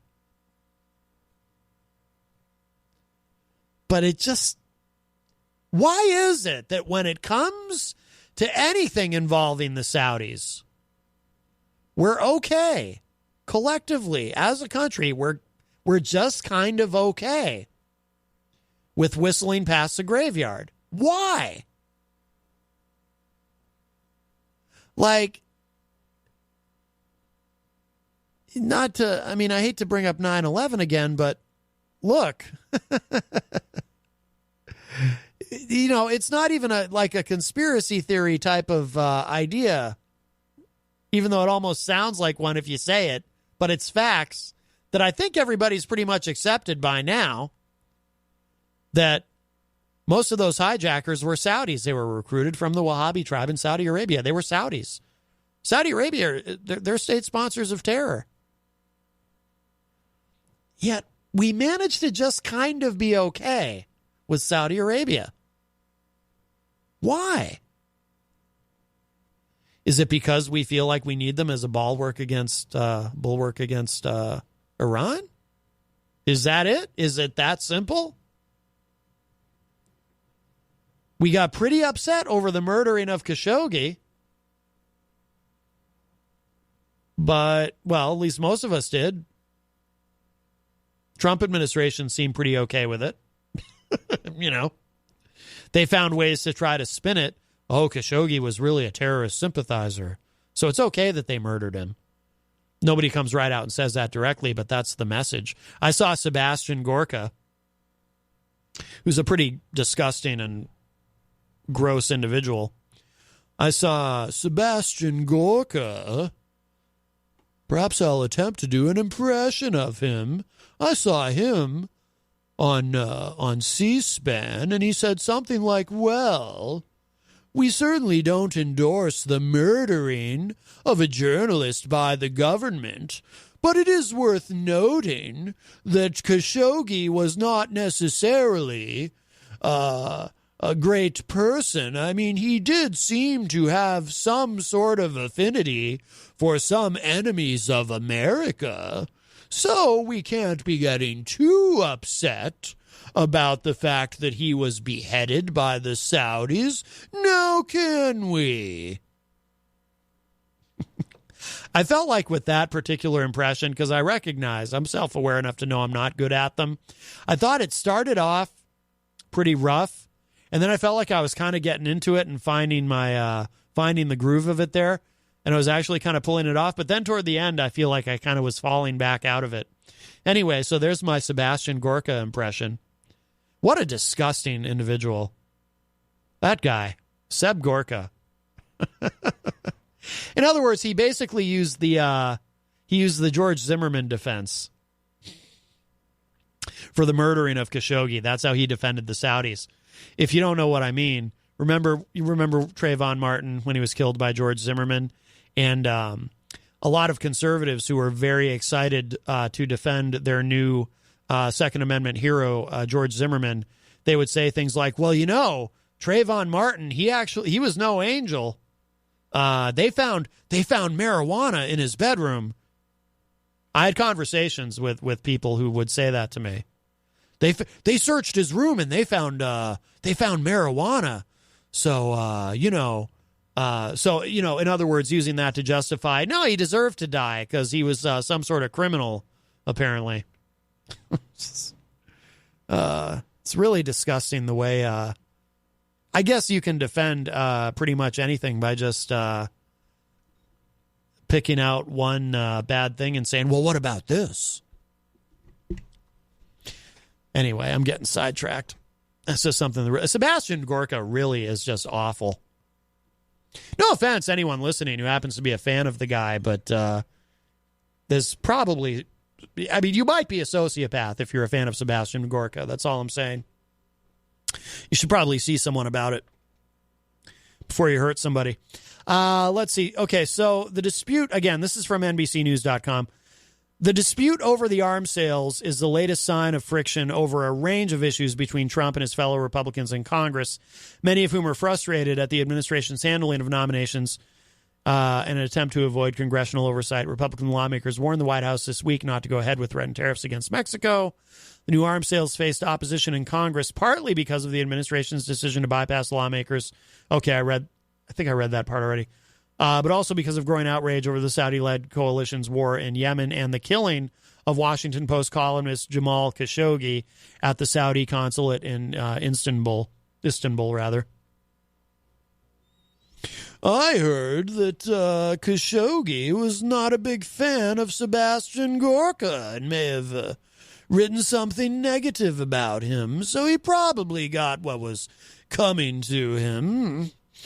Let's see. Arguing against the arms sales, Miss Lindsey Graham of South Carolina, who loves the president and does not like, even when the president says terrible things about John McCain, Miss Lindsey feels that the president is truly a great man and wants to always work with him on everything. Well, the president very much appreciates your loyalty, Miss Lindsay. I, Sebastian Gorka, very much appreciate your loyalty to this president. Well, it's the least I can do, Seb. You know, I just love Mr. Trump. I just think he's fine. I just love him so much. And even though we disagree on some things, I'm really not crazy about this tariff issue or these arms sales to Saudi Arabia, for example. But at the end of the day, if I have to choose between him and my late friend, Senator John McCain, you know I will always choose Mr. Trump. Even with all of his faults, he is truly a great man.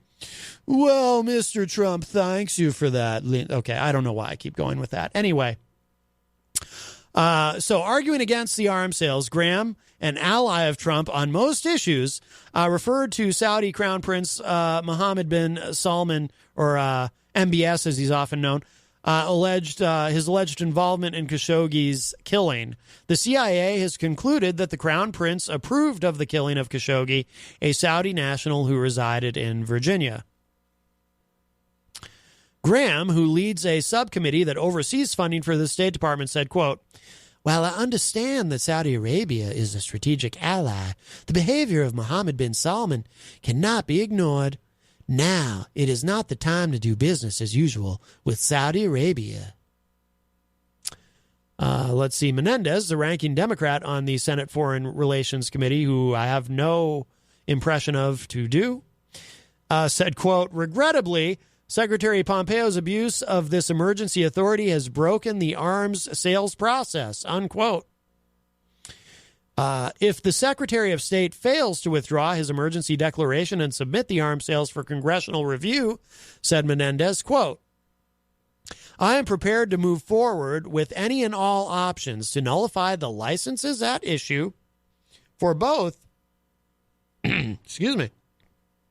for both Saudi Arabia and UAE, and eliminate any ability for the administration to bypass Congress in future arms sales," unquote. I wish Lindsey Graham had said that instead, just so I could talk like him more. I think that's kind of fun. Senator Lindsey Graham might have to guest host the show one day. The planned arms sales, maybe on a Friday. I might do that Friday.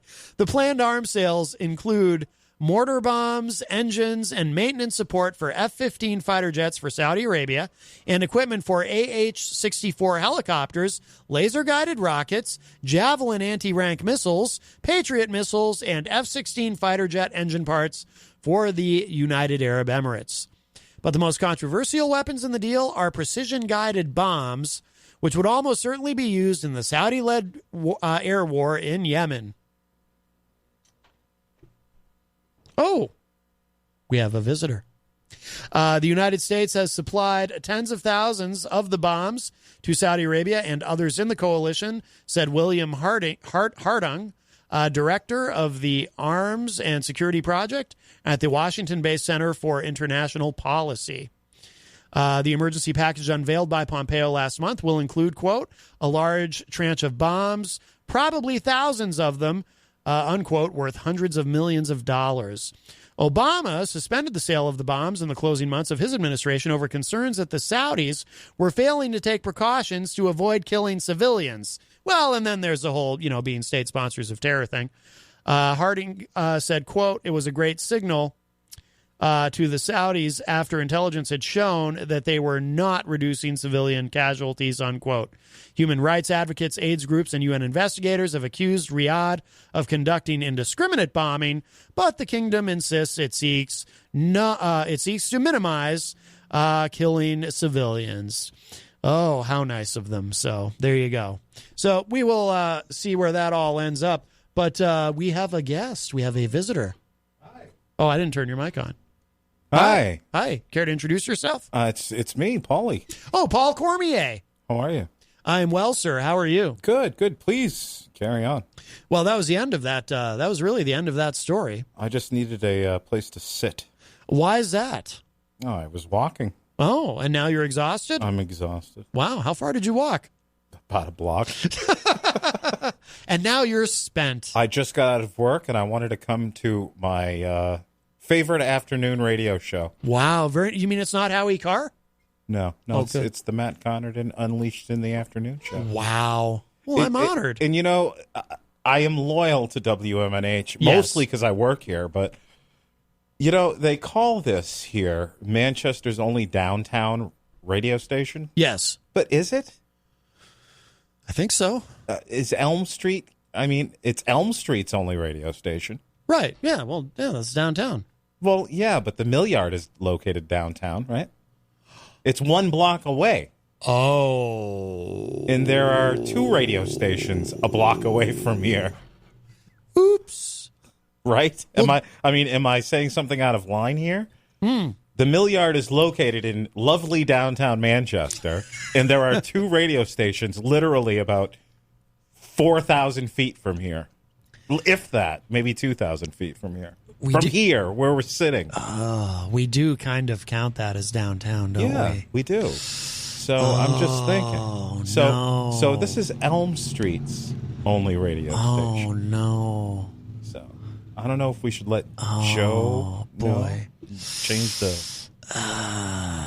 Yeah. Wow. You've ruined everything, Paul Cormier. It's like a parody. You've ruined everything. You might as well have come in here and said there's no Santa. Sorry. My goodness. No, it's funny because Rob, coincidentally, because I'm going to be interviewing tomorrow, Rob Azevedo on the show, and he always says, see, I never say it. I always say we're emanating from downtown Manchester. Right. But Rob always says on his show from WMNH, downtown Manchester's only radio station. Right. But we're not. Does anybody else say that other than Rob? Yeah. Does Peter say that's our catchphrase when we do the bump. Like the main, you're listening to WMNH, frequency modulation. Yeah, but the legal ID doesn't say... It doesn't say Manchester's own? No, it doesn't say... Manchester's only downtown radio It doesn't say only.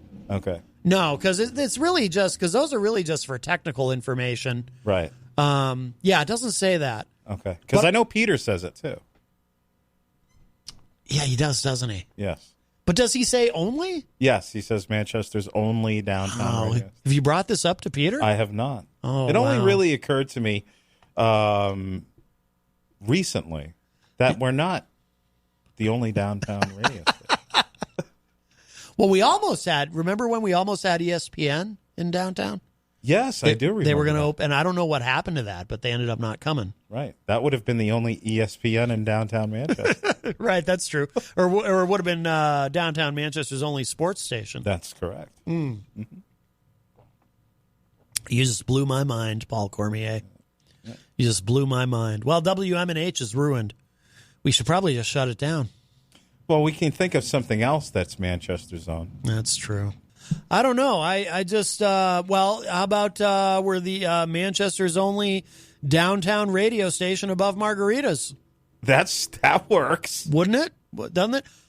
Watch, and then we'll find out that there's a station we don't know about operating on the 5th floor above or something. Us. Yes. Right. Oh, that would be terrible. Manchester's own radio station above Margaritas. I love that. Yes, That's perfect.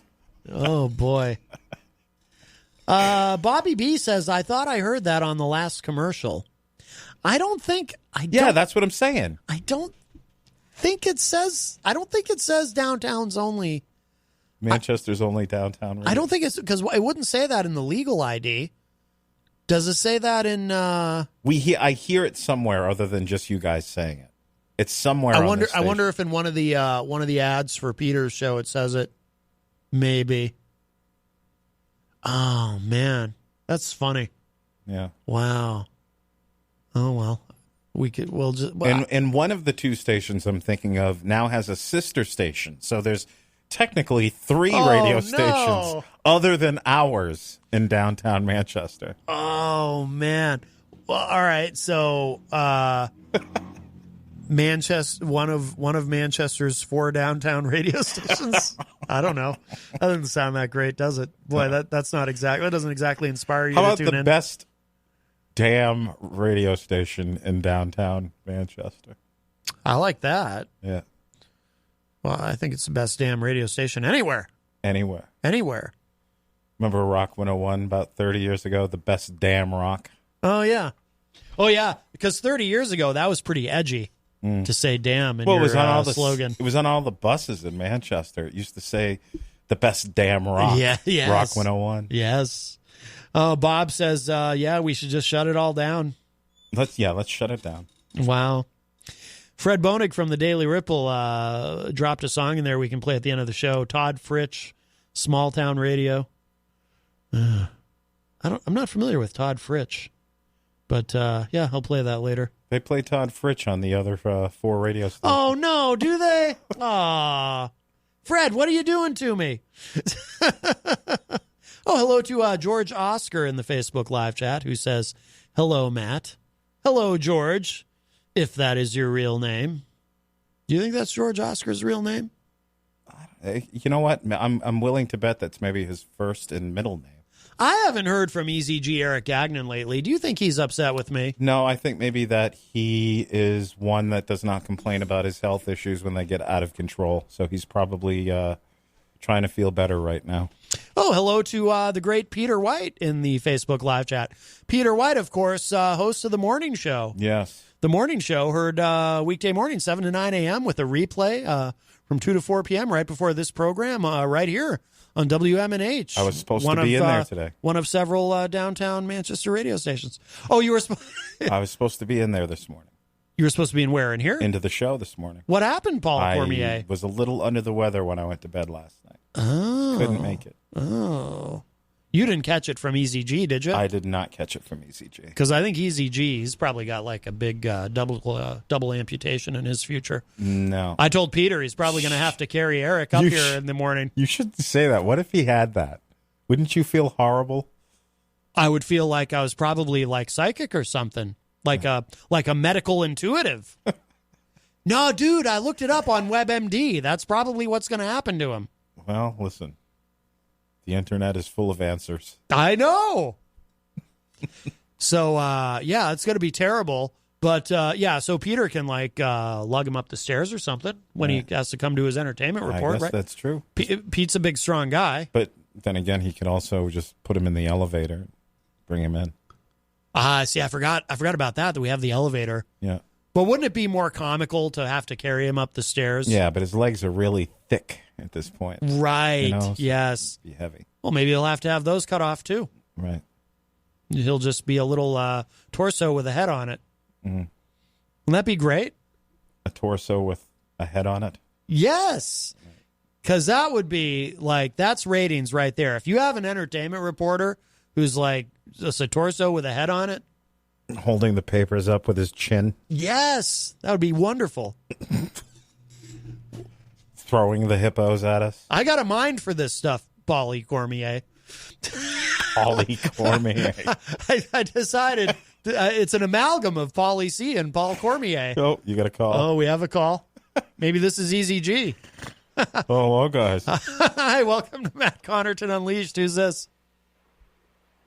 Hey, this is EZG from the road here. I'm headed home. I thought I'd give you a quick call and say Happy Hump Day. Happy Hump Day. Happy Hump Day to you, EZG. So I can barely hear you. Hey, we've added some to our song. Are you ready to sing with me, Paul? Bye bye. All right. Well, that was a quick call. You didn't want to hear the jingle. You didn't want to hear the jingle. I want to hear it. Do you remember the jingle? I do. All right, you going to sing it with me? Go right ahead. All right, here we go.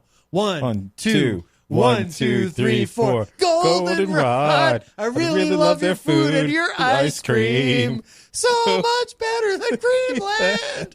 I added to it, though. So now it goes, so much better than Creamland. So much better than Creamland. Better than Creamland. Better than Creamland. Better than Creamland. Better than Creamland. Better than Creamland. All right. You see, I like what you're going for there, but you're mentioning Creamland too much in the Goldenrod ad. Right, but I'm emphasizing that Goldenrod is so much better than Creamland. Right, but you should, when you keep doing that, but you should say, Goldenrod is better than Creamland. Goldenrod is better than Creamland.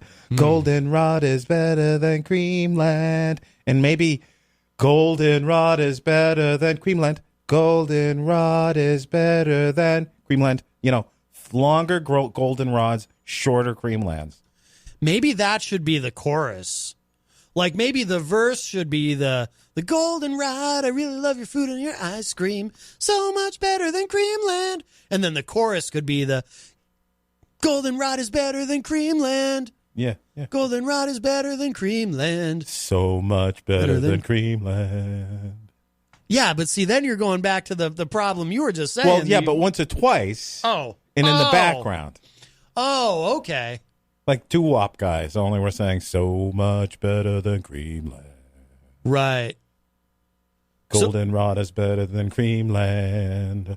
So much better than Creamland. I really love their food and their ice cream. Goldenrod is better than Creamland. Creamland.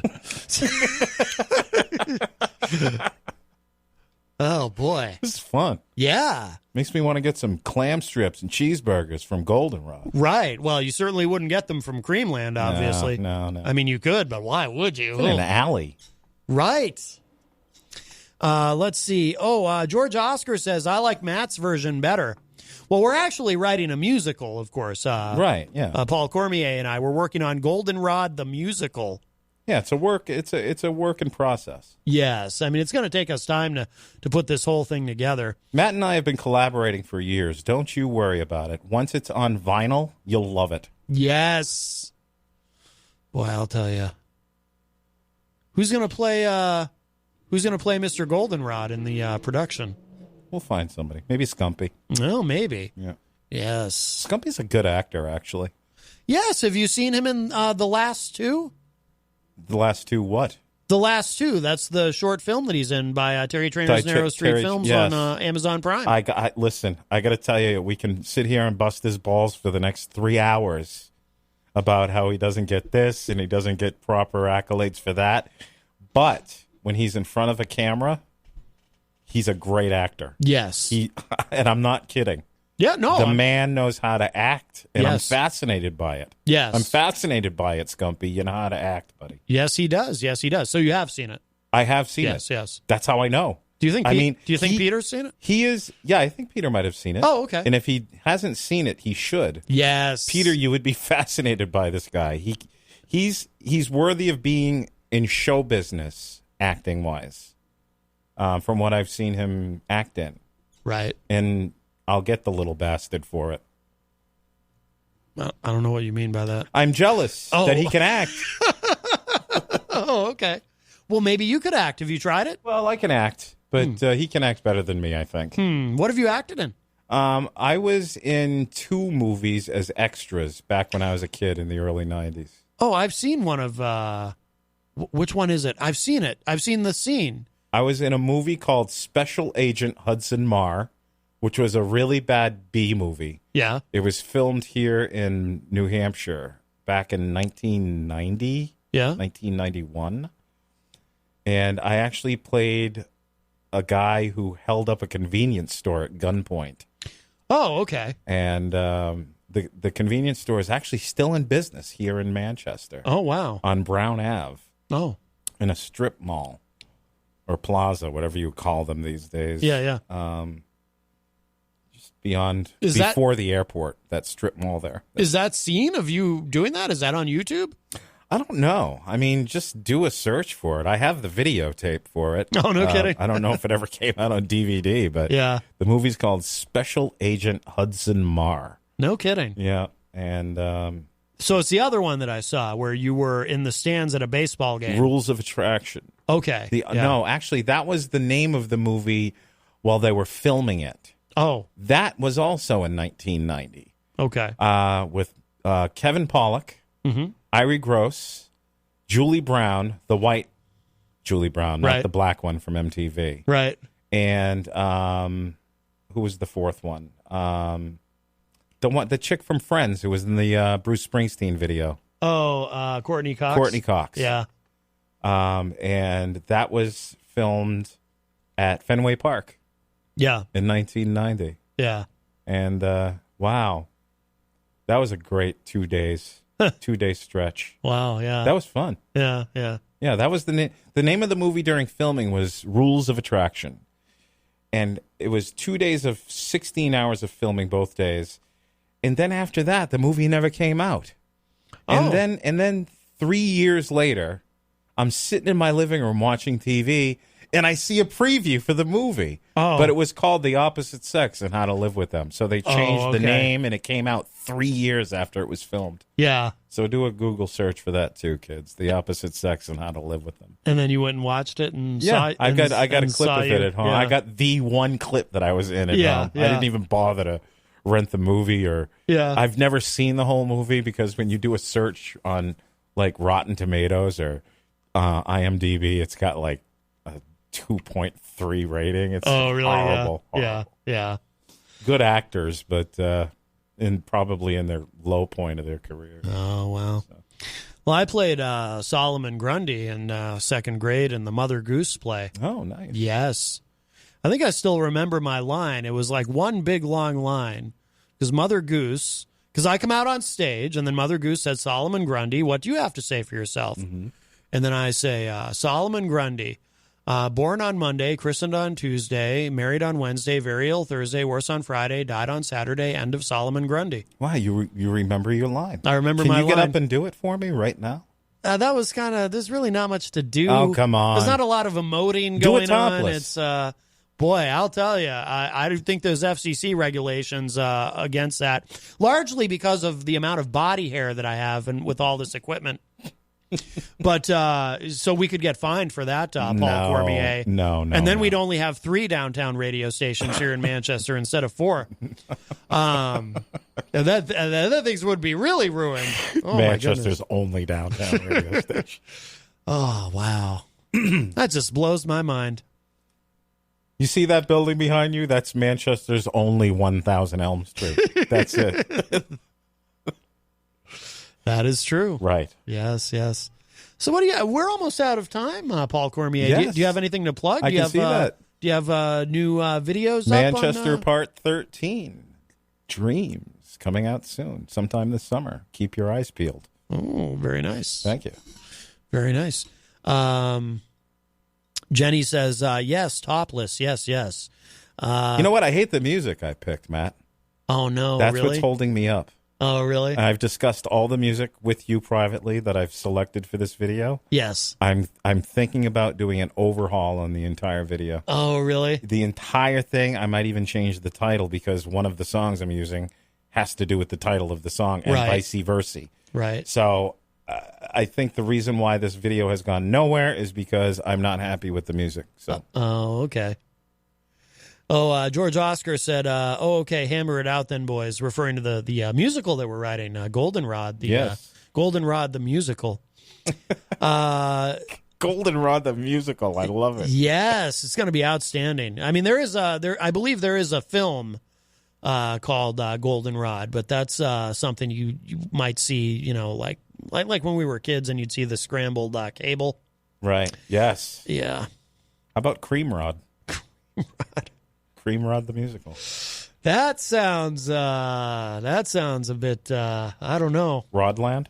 Don't they have a cream? Can't you get a cream rod at Bill's Donuts? I think you can. Yes. I mean, he usually has them seasonally. You get a Boston cream rod. Yeah. Boston cream rod. Yeah. And the French cream rod. Oh, yes. Well, we're going to start to get out of here, I think. I think so, yes. We've reached the end. Don't forget, tomorrow I'll be joined by Rob Azevedo. He's awesome. He is, absolutely. We're going to discuss his new book, Notes from the Last Breath Farm, A Music Junkie's Quest to be Heard. I'm going to read this tonight. Are you? I am. Yeah, if you're going to interview him, maybe you should. I'm doing it the same way Peter did it, because Peter read the book the day before. Mm-hmm. So, so it would be fresh in his mind, because it's a light read. Yeah. So you can just read it in a couple hours or whatnot. So I'm going to read this tonight, so it'll be fresh in my mind tomorrow, and I'm really looking forward to it. So I got this at the Bookery right up the street, which is, have you been in there? I have not. It's really nice. I'm gonna go check it out. Yeah, it's really nice in there. My first time in there was a couple weeks ago when Rob did his event there for the book, and I was like, wow, this is pretty cool. Yeah. Well, what isn't cool where you can get a book and a sandwich and have a seat and chill? You know what I'm saying? You can do that at Barnes & Noble. I don't think it's that cool. I like it there, too. You like Barnes? I don't know. I love walking into a B&N, and the smell alone is fantastic. Books and coffee. Oh, I love it. I don't know. To me, Barnes & Noble, it's like the creamland of bookstores. Yeah, well, you do have a point. Where the Bookery is more like Goldenrod, you know? Yeah, you do have a point. Barnes & Noble, it's just like, geez, you might as well be looking at books at Creamland. Yeah, that's true. Yeah. Ugh. Gross. I know. All right. Buzzkill. Yeah, totally. All right, we got to go. If you missed any part of today's show, it'll be up in just a little bit at WMNHradio.org. Bye, Matt. By Paul Cormier. Thank you for coming in. Thanks for having me. Yeah, absolutely. Thank you to Easy G for calling very, very briefly. Thank you to everybody in the Facebook live chat. And that's it for now. Talk at y'all a little bit later.